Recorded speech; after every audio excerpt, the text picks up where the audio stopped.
Hoy, de primera mano. Las celdas de las penitenciarías mantienen privados de su libertad a delincuentes, pero no evitan que sigan delinquiendo. Está sobradamente confirmada la participación de reclusos en llamadas extorsivas, donde los delincuentes piden rescate por supuestos secuestros de personas y bienes. ¿Qué se está haciendo para frenar esta modalidad delictiva? Entérese ahora, de primera mano. Muy bien, decíamos, y quizás ya está como un mito aquello que se bloqueaban las llamadas de teléfonos celulares en las penitenciarías. En algunos lugares funciona y en otros no, al parecer. Estamos con dos personas que manejan muy bien lo que está sucediendo en nuestra sociedad y que tienen zozobra a muchas personas que cayeron en la trampa. Hablamos de la comisaria Elisa Ledesma, de Relaciones Públicas de la Policía Nacional, y el doctor Artemio Vera, director de Institutos Penales. ¿Qué tal? ¿Cómo están? Buenas tardes a ustedes, a la teleaudiencia, saludos a la jefa, estamos aquí a las órdenes. Muy buenas tardes, muchas gracias por la invitación. Decíamos una modalidad que va mutando en realidad, antes con otras formas, con otro planteamiento para poder embaucar a la gente, y hoy apelando a la incertidumbre, a la zozobra, a la desesperación, cuando llaman y dicen, por ejemplo, que hubo un accidente de tránsito, o directamente cuando dan todas las coordenadas de un familiar que supuestamente está secuestrado. ¿Qué experiencia tienen ustedes? ¿Qué casos están manejando? Bueno, estadísticamente tocan dos puntos muy sensibles. La alegría de ganarte un premio, que ya pasó de moda, y ahora te toca a la familia. Cuando te hablan de un accidente de tránsito o te hablan de que van a ser víctimas de un hecho punible o el hecho de secuestro, ¿verdad? Estas llamadas vienen no solamente o llegan solamente a través del teléfono celular, sino también lo hacen en línea baja.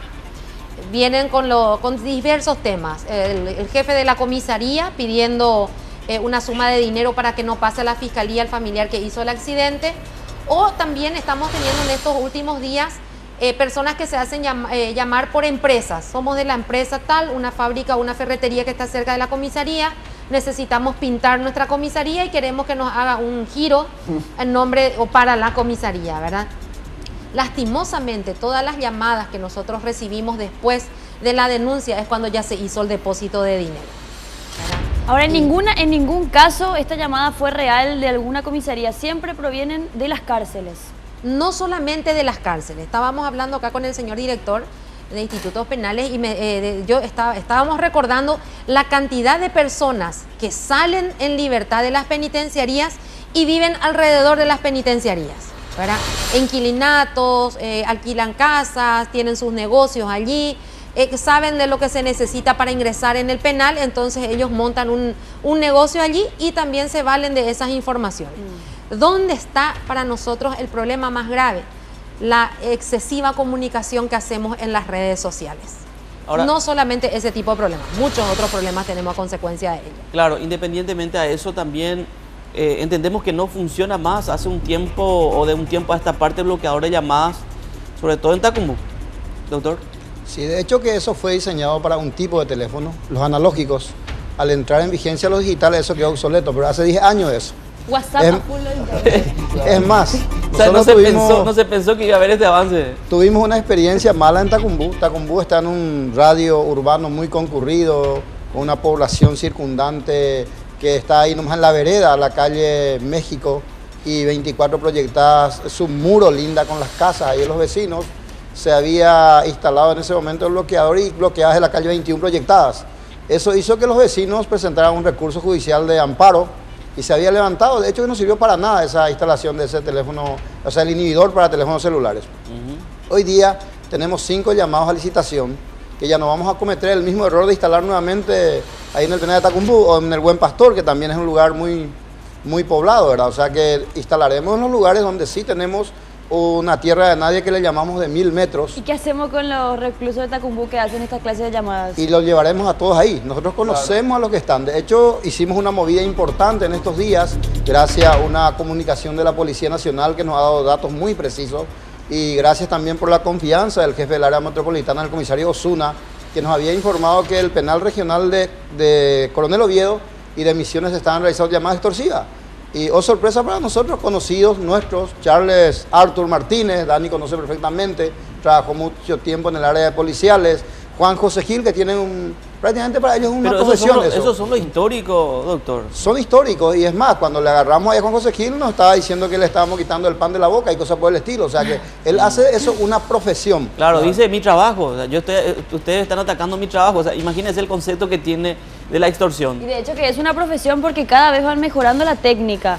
Primero la gente no creía, después el premio se veía tan apetecible que sí o sí terminaban haciendo el giro para poder retirar el famoso 0 kilómetro. Sí. Y ahora el tema de los choques, algo mucho más fuerte que realmente nos toca y tuvimos la oportunidad todos de tener amigos que cayeron en esto. Y luego las famosas cadenas de WhatsApp que te avisan, pero finalmente cuando te toca parece que siempre caes. Acá hay un dato, disculpa, comisario, quizá para que la gente que esté del otro lado observando el programa pueda entender. Me imagino que ustedes ya hicieron una interpretación del modus operandi de esta gente y cuáles son las señales de alerta. Por ejemplo, ellos en algunos casos manejan información, como usted lo decía, porque recogen de las redes sociales, pero en otro pareciera ser, y le digo por una experiencia personal, como que están jugando con tus reacciones.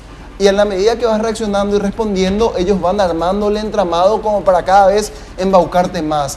Me pasó a mí que supuestamente me llamó un sobrino y me dijo que tuvo un accidente de tránsito y que la policía, nuevamente ustedes, quizás juegan con algunas mitologías también que a veces... Que no se escapa de la realidad. Que no se escapa de la realidad. Hay que ser honestos. Y que eran 5 millones de guaraníes que se quería resolver y que con eso no iba a estar privado de su libertad. Y uno por impulso tiende a decirle, vos sos fulano. Y él todavía no te dio el nombre. Y cuando te dice, sí, fulano, soy tío. Y ahí ya empieza a armar el cuento.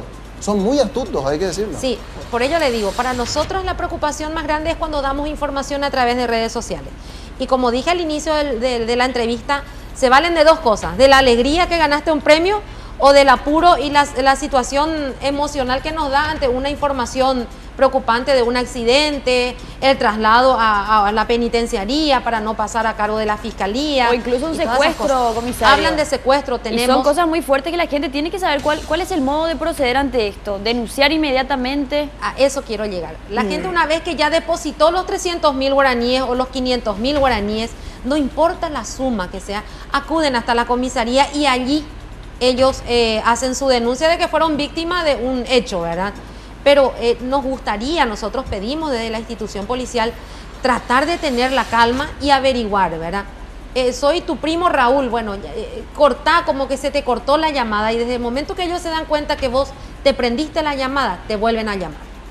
Entonces ese es el tiempo que vos necesitas para llamarle al primo Raúl, si tenés un primo Raúl y decir, ¿sabes qué? Me están llamando. O si llaman al 911, quizás allí puedan contener, obtener respuesta, o no hay un equipo preparado para este tipo de contingencias. Nosotros tenemos un equipo preparado, tenemos una base de datos de teléfono, de las denuncias, tenemos nosotros un listado y la mayoría de las personas que hicieron estas llamadas o el número de teléfono, el chip corresponde a una persona que está privada de su libertad o vive alrededor de una penitenciaría, ¿verdad? Entonces, y mucho cuidado con las informaciones.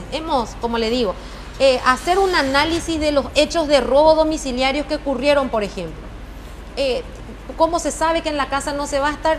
Uno pide un poco que revise su Facebook, su Twitter, su Hermosas WhatsApp. Vacaciones. Sí. Con toda la familia. Sí, o en algunos casos tuvimos, por ejemplo, en la mesa, si cobré mi aguinaldo, o me voy a ir hoy a cobrar mi aguinaldo, este fin de semana voy al Corso. O sea que nosotros nos reímos, pero la gente hace eso. Claro. Tenemos que ser celosos de nuestras informaciones, ¿verdad? Muy bien, me dicen aquí, perdón, Pati, producción, que tenemos un ejemplo para compartir con la gente, una llamada extorsiva de cómo opera esta gente. Vamos a escuchar. Noticias de la policía, le va a entregar un sobre marrón. Yo corto la comunicación con usted, dentro del sobre usted va a dar una fotografía, va a dar el CD con toda la filmación y usted va a estar sabiendo quiénes son estas personas, Sonia, correcto. Esto termina, nadie más te vuelve a molestar, nadie más te va a volver a estar llamando, nadie más te va a volver a estar pidiendo nada. Yo que me diga, señora, si usted dispone ahora mismo 1 millón de guaraníes. ¿Y para qué eso es, señor comisario? Bueno, ¿para darle a la víctima o para qué? Para la víctima se tuvo 2 fracturas, para que no haya denuncia en su contra, para que termine acá mismo antes de que se le comunique al fiscal. Bueno, obviamente esta gente, como decíamos, comisario, se valen de hechos que ocurren, que suelen ocurrir, es decir, hacen su investigación como para poder engañar, para que lo que proponen sea medianamente creíble.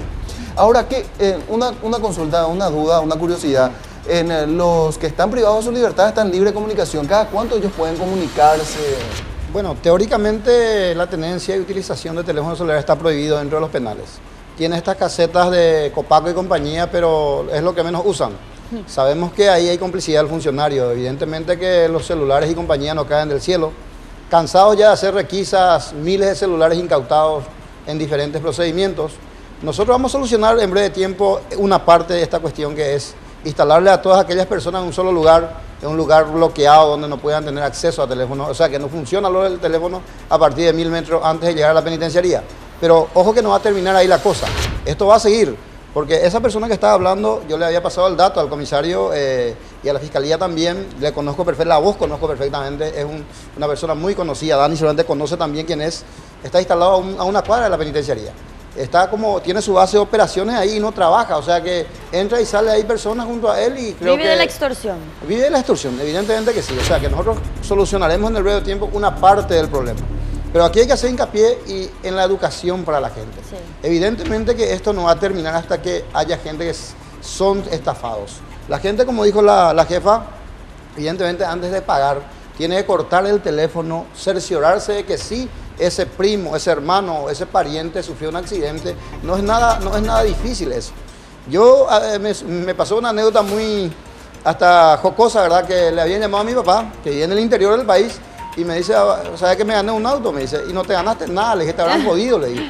Y ya le pagaste, sí, le pagué ya 500.000 guaraníes porque tengo que ir a retirar mi auto. O sea, cosas por el estilo. A la gente del interior es mucho más fácil embaucarle que a los de aquí de la capital. O sea que aquí hay que decirle a la gente que no le sigan la corriente, que corten el teléfono tal como dijo la jefa y a partir de ahí empieza a cerciorar. Y la gente también que se deje joder con el tema de decir, me he comprado un auto, sale ahí con su auto nuevo, me estoy trasladando a tal supermercado para comprar tal cosa y cosas por el estilo, es una invitación para la estafa. Justamente eso quería enfocar un poquito. ¿Qué tipo de datos tenemos que omitir en las redes sociales para evitar ser presa fácil de los delincuentes? Hay, por ejemplo, una red social que se llama Foursquare, donde uno dice el lugar exacto donde vive, dice el lugar exacto donde va a comer, entonces se convierte más o menos en una guía de tu propia vida. ¿Cuáles son los datos en Facebook, por ejemplo, que tenemos que omitir o en alguna otra red social para evitar ser víctima de estos delincuentes? Bueno, el uso de las redes sociales tiene que ser siempre orientado en familia, primero.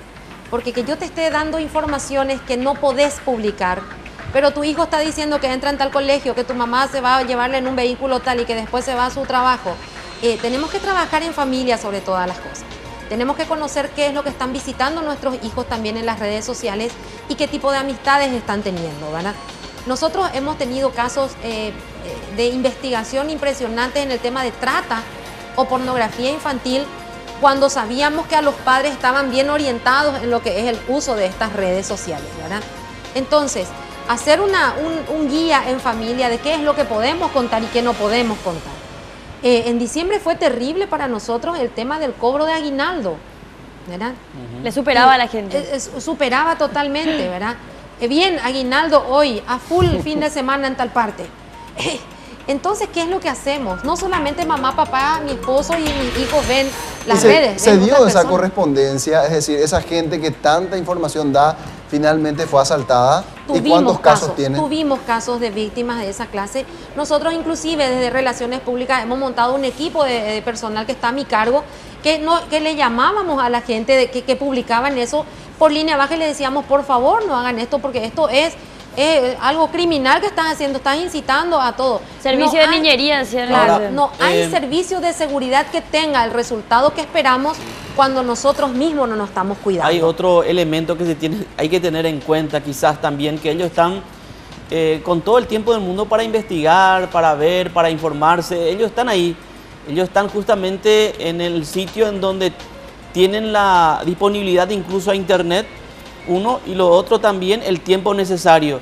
Y ahí muchas veces, incluso en estos últimos tiempos, vi gente que se le robó el vehículo y a través de las redes sociales pedía información si eventualmente veían por algún lugar ese vehículo en particular. Inmediatamente son víctimas de extorsión. ¿Por qué? Porque el estafador que está allí le da toda la información necesaria para que pueda justamente extorsionarle. Nos escribe Santiago Aguilera y dice, desde la penitenciaría de Misiones se hacen llamadas extorsivas. No es solamente Tacumbú No ni solamente. Buen Pastor. Nosotros tenemos en la base de datos y vamos a compartir ya el de enero con el director de casos de Pedro Juan Caballero, de Ciudad del Este, de penitenciarías de Guairá. Y no solamente lo realizan hombres, también lo realizan mujeres. Y hay un nuevo modus operandi de niños que llaman llorando, diciendo, mi mamá me dejó sola, estoy llaveado acá en casa, tengo miedo, y no sé qué, mi hermanito es más chico, no tengo para leche, nada, mi mamá se fue no sé dónde. Hacemos un giro. Y uno que va hasta el lugar, lo Y todo. cita. Entonces, tratemos al máximo de cuidar las informaciones. Y después está la otra modalidad que hace poco se dio difusión de una mujer que llega en una situación de emergencia a tocar el timbre en horas de la noche o madrugada pidiendo socorro. Y que si uno sale, ahí es que viene la gavilla a asaltar. Tenemos casos de embarazadas también, a bordo de motocicletas, que se bajan, se sienten mal y ocurre. Entonces, por ello le digo, el cuidado lo tenemos que tener nosotros. Lastimosamente vamos a estar desconfiando de todos, ¿verdad? No deberíamos vivir así, ¿verdad?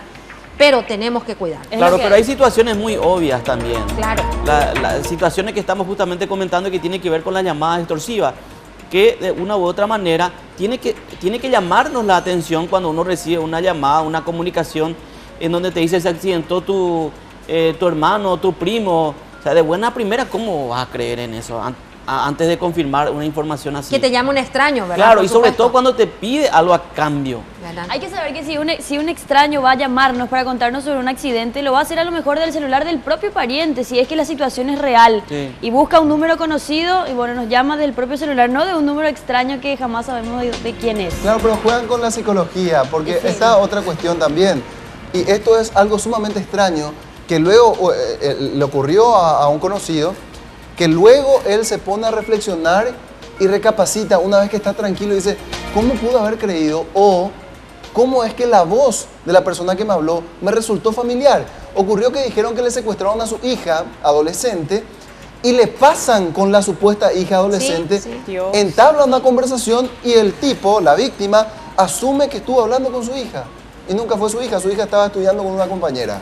Sí, por ello le digo, se valen de dos momentos sensibles. La emoción de adquirir un vehículo, que ahora ya pasó de moda, y este momento crítico o dramático de que tener un familiar o accidentado, que va a ser privado de su libertad y se puede negociar en el lugar, o aquel que te va a secuestrar cuando estamos con el tema secuestro, ¿verdad? Quizá para precisar, doctor Artemio, usted hablaba de un predio donde serán enviados estos ciudadanos que normalmente incurren en esta falta. Pero la particularidad que se da con los establecimientos penitenciarios de nuestro país es que todos están en zonas altamente urbanizadas. El de Ciudad del Este está también en una zona altamente urbana, ocurre con otros establecimientos penitenciarios. ¿Qué hacer? ¿Cuál es la solución? Tenemos varios que no están en zonas urbanas, como Concepción, Encarnación está en Camburetá, alejado de la ciudad. Emboscada. Misiones también, está el penal regional de Pedro Juan Caballero, en una zona no urbana, o sea que se podría instalar. Emboscada misma no está en un lugar... ¿Se va a superpoblado. fortalecer la infraestructura de estos sitios para llevar más gente? Totalmente, es un bloqueador o inhibidor de teléfonos celulares que se va a instalar en un lugar específico. Emboscada tiene 40 hectáreas.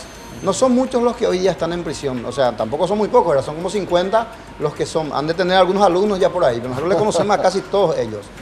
Acabamos de hacerlo de Misiones, gracias a la Policía Nacional, una información precisa, confió en nosotros. Nosotros tuvimos que viajar a la madrugada para sacarle el teléfono celular, agarrarles con las manos en la masa, porque por lo general cuando se hacen allanamientos con toda la parafernalia de la policía y todo eso no se encuentra absolutamente nada. Sabemos que el personal penitenciario, algunos de ellos están comprometidos, ellos mismos a veces guardan, desaparecen los kits y teléfonos y compañía, y cuando intervenimos nosotros saben que no nos pueden joder, entonces sí tenemos buenos resultados. Acabamos de publicar eso a través de la prensa, hemos tenido resultados auspiciosos, se está haciendo el análisis técnico para ver quiénes fueron las personas que fueron estafadas y finalmente remitir eso a la Fiscalía. ¿Hay alguna sanción, doctor, perdón, en relación a estas personas? El caso de Gil, por ejemplo, que hace cuántos años viene haciendo lo mismo, y si se le descubre haciendo de vuelta estafa, como en este caso en particular, ¿cuál es? ¿Hay un agravante, digo? De hecho que él tiene como 5 procesos por extorsión, o sea que poco o nada le interesa los 30 días de aislamiento que le aplicamos, ¿verdad? Y también llevarlo a otra penitenciaría. Hay recorrido ya todas las penitenciarías del país. O sea, ellos no, esa persona no tienen cura, así de sencillo es el tema con ellos. Aquí lo que hay que hacer es justamente valernos de la tecnología, bloquearle que no tengan acceso absolutamente a nada. Es más, hay que tenerlo en un sistema de seguridad reforzada, ya no tener los 4 días de visita que hoy día tienen por su peligrosidad. Y también sería oportuno hacer una campaña de concienciación que educación. llegue a nivel nacional. No se puede esperar que la prensa simplemente regale espacios todo el momento. A lo mejor también desde la Policía Nacional se puede plantear una campaña para evitar que más gente, sobre todo en el interior del país, caiga en este tipo de estafas. Sabemos que en la capital hay un poco más de conciencia, pero también ocurren muchos casos. Yo le cuento que estamos haciendo. Desde Relaciones Públicas me consta que estoy haciendo esa campaña. Genial. Hice toda la época desde diciembre lo que es el dispositivo de seguridad, alertando a la ciudadanía, pidiendo sobre todas las cosas de las informaciones. Pero como le digo, lastimosamente la seguridad no debe ser un compromiso solamente de la institución policial. Claro. Cuando yo hablo de seguridad hablamos de un tema muy amplio en donde la familia tiene que abarcar. Y yo le aseguro que si todos trabajamos en seguridad, no solamente las instituciones comprometidas, no solamente este tipo de hechos vamos a evitar. Vamos a evitar muchos otros hechos como el accidente de tránsito, los que fallecen ahogados, los casos de suicidio, los electrocutados, cosas que dejan al cuidado de la institución policial cuando estamos teniendo en estadísticas chicos de 14 y 15 años que mueren a bordo de motocicletas, por ejemplo, ¿verdad? Muy y ante bien. este hecho dicen, ¿dónde está la autoridad? Entonces, Para el caso de las hagamos juntos. llamadas extorsivas, para hacer un redondeo y capítulo final, Sí. digo, los procedimientos, los pasos que uno tiene que seguir cuando recibe un tipo de llamadas extorsivas, ya sea familiar, secuestrado o accidente de tránsito. Lo primero que debe hacer y los siguientes pasos, por favor. Tomar la llamada con calma, sobre todas las cosas. Hacer preguntas claves que solamente un familiar puede conocer, ¿verdad? Cosas concretas, ¿verdad? Él de repente sabe que tenés un primo Mario y se prenden solamente del primo Mario. Otras preguntas, como estás al lado de abuelo José y tu abuelo no se llama José, entonces son datos que de repente te pueden dar a que esto no tiene que ser y no es una llamada. Y ante esta situación, comunicarse automáticamente con la comisaría jurisdiccional más próxima o el 911 contando el número de teléfono, ¿verdad? Y el otro punto muy importante para nosotros, no dar tanta información a través de redes sociales. Muy bien, gracias doctor también por su visita. Gracias a ustedes por la invitación. Muy bien.